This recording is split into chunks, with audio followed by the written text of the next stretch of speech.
শ্রী শ্রী মায়ের কথা, স্বামী অরূপানন্দ মহারাজের স্মৃতি থেকে আরও কিছু কথা আজ আমরা শুনব। একবার জগদ্ধাত্রী পূজার সময় মা কলিকাতা হইতে জয়রামবাটি আসিবার পথে সকালে গোয়ালপাড়া আশ্রমে পৌঁছিলেন। অপরাহ্নে রওনা হইবার সময় আশ্রমের উৎসাহী কর্মীবর্গকে বলিলেন, এখানে এখন তোমরাই আপনার জন, দেশে এখন তোমরাই ভরসা আমার। এখানে দেখছি ঠাকুর তাহলে বসছেন।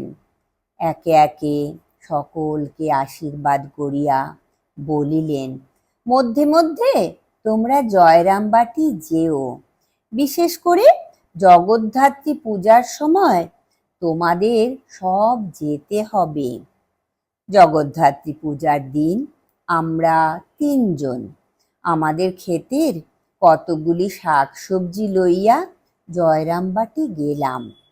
মা আমাদের দেখিয়া খুব আহ্লাদিত হইলেন এবং বলিলেন, এখানে তরকারি পাতি সব সময়ে মেলে না, মাঝে মাঝে বড় মুশকিলে পড়তে হয়, তা ঠাকুরই তোমাদের দিয়ে সব যোগাবেন দেখছি।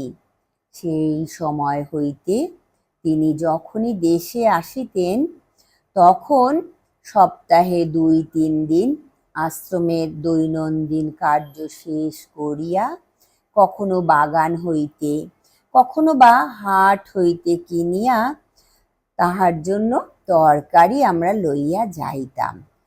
কোনো কোনো দিন গিয়া দেখিতাম মা শুইয়া আছেন। আমরা তাহার নির্দেশ মতো জিনিসগুলি যথাস্থানে রাখিয়া প্রণাম করিলে তিনি একটু মাথা তুলিয়া, তোমাদের চৈতন্য হোক, ভক্তি বিশ্বাস হোক বলিয়া আশীর্বাদ করিয়া কিছু মুড়ি লইতে বলিতেন।